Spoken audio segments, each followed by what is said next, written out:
नमस्कार दोस्तों, आपका स्वागत है ऑटो पिक्सल में।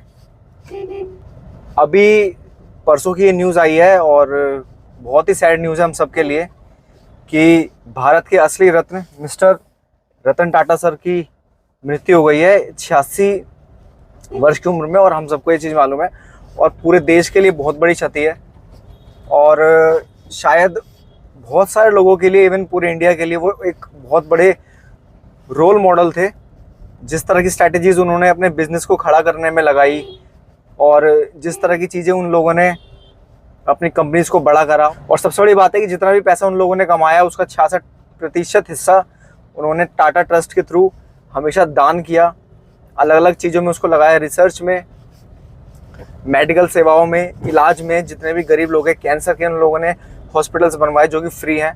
तो इन सब चीज़ों के लिए रतन टाटा को एक बहुत बड़ा सैल्यूट हम सबकी तरफ से, और पूरे देश के लिए एक बहुत बड़ी ये क्षति है। और अगर देखा जाए तो शायद उनकी जगह कोई भी नहीं भर सकता। बहुत बड़े बड़े उद्योगपति हमारे देश में हैं, पहले भी थे, बट जितनी रेस्पेक्ट और जितनी इज्जत उनको मिली है शायद और किसी को मिल पाए। और सबसे बड़ी बात है कि उन्होंने अपनी कंपनीज को इतना बड़ा बनाया, बिल्कुल बेसिक लेवल से शुरू किया और बिल्कुल फिर ऊंचाइयों पे ले गए। इसका सबसे बड़ा एग्जांपल है टाटा मोटर्स। रतन टाटा सर ने सबसे पहले जो टाटा मोटर्स की शुरुआत की थी, तो उनके दिमाग में सबसे पहले ये चीज़ थी कि हम एक गाड़ी बनाएंगे जो कि बिल्कुल इंडिया के अंदर बने, सारे पार्ट्स के इंडिया के अंदर मैन्युफैक्चरिंग हो, मतलब एक स्वदेशी कार जिसको हम बोलते हैं, वो हमें तैयार करनी है। लेकिन बहुत सारे जो देश थे और बहुत सारे जो लीडर्स थे इस इंडस्ट्री के, कार मैन्युफैक्चरिंग के, तो सबने मना किया कि हम लोग ये काम नहीं कर सकते और हम ये चीज़ नहीं कर पाएंगे क्योंकि हमारे पास इसमें महारत हासिल नहीं है। हमें कहीं ना कहीं से कोलैबोरेशन करना पड़ेगा, कहीं ना कहीं से हमें इंजन्स मंगवाने पड़ेंगे। जैसे कि मारुति के जो इंजन्स है वो सुजुकी की कंपनी बनाती है और अब तो लोगो भी उसमें सुजुकी का ही लगता है। तो रतन टाटा सर ने कहा कि नहीं, हम सब कुछ खुद ही करेंगे, और इन्होंने इस प्रोजेक्ट पे काम करना शुरू करा। और जब काम इन्होंने शुरू करा और फाइनली इन लोगों ने, टाटा मोटर्स ने, एक कार बनाकर इंडिया के सामने दी जो कि डीजल कार थी, टाटा इंडिका। और हम सब जानते हैं उस कार की लेजेंडरी, और आज भी वो कार रोड पर हमें दिख जाती है। भले उसकी जो नंबर्स है वो काफ़ी कम है, बट वो हमें आज भी दिख जाती है। और बहुत अच्छी गाड़ी थी उस टाइम पे, बट उस टाइम के हिसाब से वो जितनी कंपनी सोच रही थी कि हम इसकी इतनी सेल करेंगे, बट वो उतनी सेल हो नहीं पाई और कंपनी जो है वो, उसका जो रेवेन्यू है वो घाटे में आने लगा। तो उस टाइम पर जो कंपनी का मैनेजमेंट था, जो कंपनी के डायरेक्टर्स थे, पूरी असेंबलिंग है, इसको हमें बेचना पड़ेगा। तो ये लोग सबसे पहले काफ़ी कंपनीज को इन लोगों ने अप्रोच किया, बट फाइनली जो उनकी मीटिंग फिक्स हुई वो हुई फोर्ड कंपनी के साथ में। तो टाटा कंपनी की तरफ से रतन टाटा अमेरिका गए थे बिल फोर्ड से मिलने के लिए, जो कि उस वक्त फोर्ड कंपनी के चेयरपर्सन थे।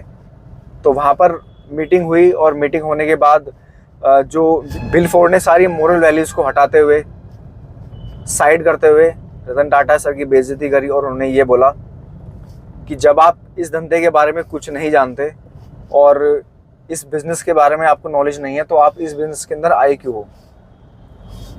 और ये सब बात करते हुए उन्होंने ये बातें बोली कि ये आपकी यूनिट हम लोग खरीद कर आप पर एहसान कर रहे हैं। तो ये जो वर्ड्स थे बिल फोर्ड के, रतन टाटा सर को इतने बुरे लगे और इतने उनको मतलब आहत करे उनको कि उन्होंने इस कंपनी को ना बेचने का फैसला किया। और ठीक 9 साल के बाद सेम यही हुआ। Tata Motors top selling company बन चुकी थी कार्स के अंदर। और फाइनली दोस्तों वो वक्त आता है जब 9 साल के बाद में फोर्ड कंपनी को अपनी जो 2 यूनिट्स थी, लैंड रोवर और जैगुआर, उसको बेचने के लिए इंडिया आना पड़ा। और उनकी जो मीटिंग फिक्स हुई थी वो हुई थी भारत के great empire Ratan Tata sir से, और उन्होंने इस कंपनी को वापस टाटा मोटर को बेचा। लेकिन जो बातें उस वक्त पे बिल फोर्ड ने रतन टाटा सर से बोली थी कि हम आपके ऊपर एहसान कर रहे हैं या फिर ये कर रहे हैं वो कर रहे हैं, बट ये बातें उन्होंने उनको बिल्कुल नहीं बोली। और इससे पता चलता है एक अच्छे इंसान का, कि एक अच्छे इंसान की क्या क्वालिटीज़ हैं। यही क्वालिटीज़ हैं, अगर आप किसी से मिल रहे हो तो उसकी मोरल वैल्यूज़ करो। और आज देखिए लैंड रोवर और जैगुआर की जो असली वैल्यू है वो इंडिया में है, क्योंकि अब वो इंडिया का प्रोडक्ट बन चुका है। तो जब रतन टाटा सर ने उस कंपनी को खरीदा, फोर्ड की कंपनी को, और फोर्ड की जो 2 यूनिट्स थी, लैंड रोवर और जैगुआर, उसको जब खरीदा, तो एक तरह से हम ये नहीं बोल सकते कि एहसान करा क्योंकि पैसे दिया, माल लिया, लेकिन ये जो एक मोरल वैल्यूज़ हैं वो हम रतन टाटा सर से सीख सकते हैं।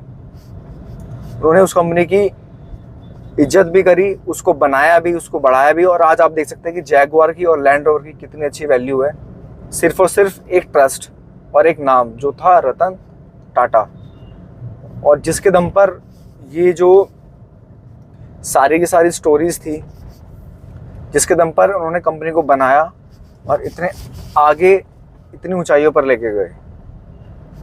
तो शायद इस बात के लिए हमें रतन टाटा सर को थैंक यू बोलना चाहिए, और जितना योगदान उन्होंने हमारी हर इंडस्ट्री को भारत की बढ़ाने में लगाया, शायद वो काम कोई और आदमी नहीं कर सकता। क्योंकि आज के टाइम पे हम जितने भी प्रोडक्ट इस्तेमाल कर रहे हैं उसके अंदर कहीं ना कहीं टाटा आपको ज़रूर मिलेगा।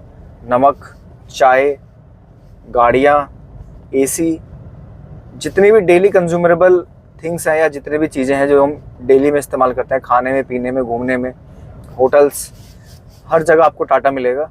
तो इस चीज़ के लिए हमें टाटा को बहुत बहुत थैंक यू कहना चाहिए। और सबसे बड़ी बात यह है कि टाटा कंपनी जो है वो अपने प्रॉफिट का 66% दान करता है। ये बहुत बड़ी बात है, और इसके लिए हमें टाटा ग्रुप का, टाटा सन्स का और पूरी टाटा कंपनी का बहुत बहुत शुक्रगुजार होना चाहिए। और हम प्रे करते हैं कि रतन टाटा सर को ईश्वर अपने चरणों में स्थान दे, और ऐसे इंसान हमारी कंट्री में आते रहें। वीडियो देखने के लिए बहुत बहुत थैंक यू। पसंद आया तो लाइक कीजिएगा, चैनल को सब्सक्राइब जरूर कीजिएगा। Thank you so much.